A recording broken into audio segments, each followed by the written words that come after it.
Good morning everyone. आज का topic है बेटा parallel combination of cell. Condition क्या है? Same EMF of cell. ठीक है, इससे पहले हमने सीरीज कॉम्बिनेशन ऑफ सेल कर लिया था, तो अब हम पैरेलल कॉम्बिनेशन ऑफ सेल करने जा रहे हैं। तो ये इसका डायग्राम है।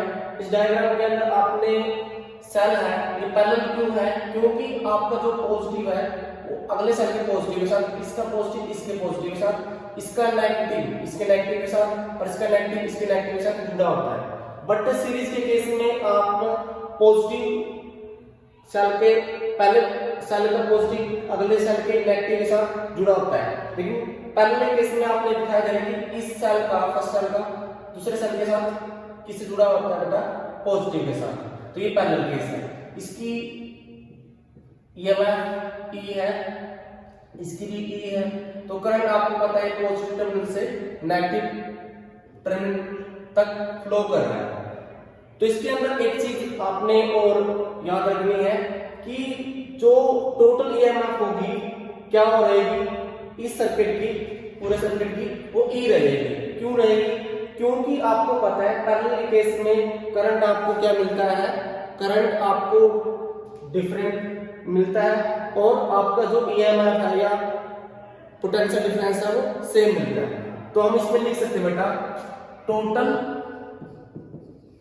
ईएमएफ कितनी है ऑफ ए सर्किट की। तो आप क्या लिखोगे इसको बेटा? आप इसको ई लिखोगे। ठीक है, तो आपने कितने सेल यूज किए हैं बेटा इसमें?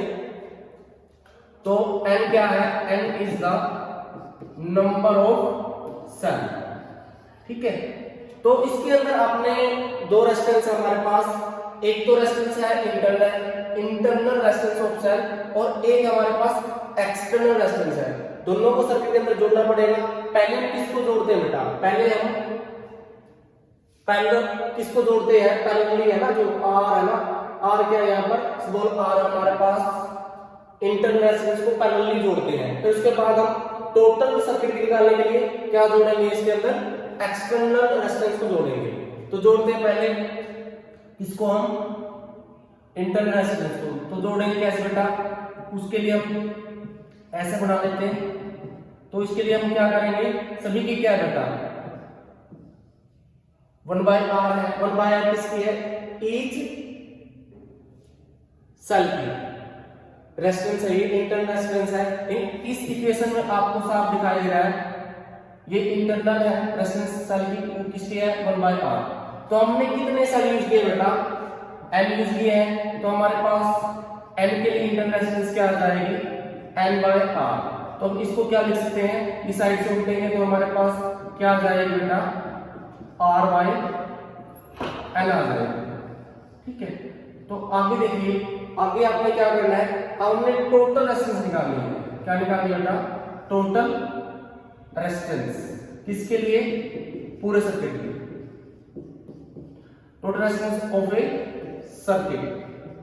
तो सर्किट के अंदर आपको पता है तो टोटल रेजिस्टेंस ऑफ सर्किट क्या हो जाएगा आपके पास? RT। ठीक है, वो किसका सम है बेटा?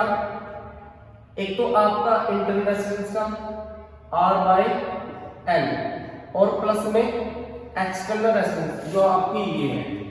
तो आपके पास ये आ जाता है। ठीक है, अब आपको क्या करना है? इस सर्किट के अंदर करंट को डिफाइन करना है, टोटल करंट कितना है। ठीक है, तो आप यहां डिफाइन कर सकते हो कि भी ओम्स लॉ के अकॉर्डिंग क्या होता है? V/R होता है। ठीक है, तो यहां पर V क्या है? हमारी टोटल ईएमएफ यानी E है और टोटल रेजिस्टेंस कितनी निकाले जाने भाई? R/n जो हमारी इंटरनल रेजिस्टेंस थी सर्किट की और प्लस में R। अब हमारे पास दो केस आते हैं।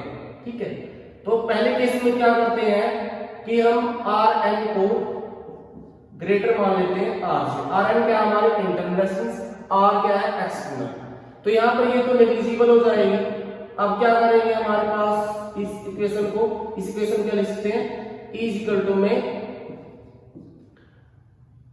R/n लिख सकते हैं। तो यहां से हम इसको क्या लिख सकते हैं? n आ जाएगा ऊपर, तो क्या आ जाएगा? n E divide by r, हमारे पास ये आ जाएगी। अब सेकंड केस में क्या करते हैं बेटा, हम सेकंड केस में हम किसको बड़ा कर लेते हैं, आर को। तो r is greater than r by n। तो यहां पर किसको नेग्लिजिबल कर दिया जाएगा, इसको। तो यहां से हमारे पास i की वैल्यू क्या आएगी, e बाय r। तो ये दो इक्वेशन आ गई आपकी। इन दोनों इक्वेशन में आपको क्या नजर आ रहा है कि किसमें करंट ज्यादा होगा। हमारे पास दो इक्वेशन आ गई ना, i इज इक्वल टू में n e by small r, एक हमारे पास i इज इक्वल टू में e बाय r। इन दोनों इक्वेशन से आपको क्या बातें समझ में आ रही है, किसमें करंट ज्यादा होगा। तो आपको पता है इसके अंदर करंट ज्यादा होगा। ये कब होगा, जब आप सेलों की इंटरनल रेजिस्टेंस को इंक्रीज करोगे, तभी आपकी सर्किट में से करंट ज्यादा होगा।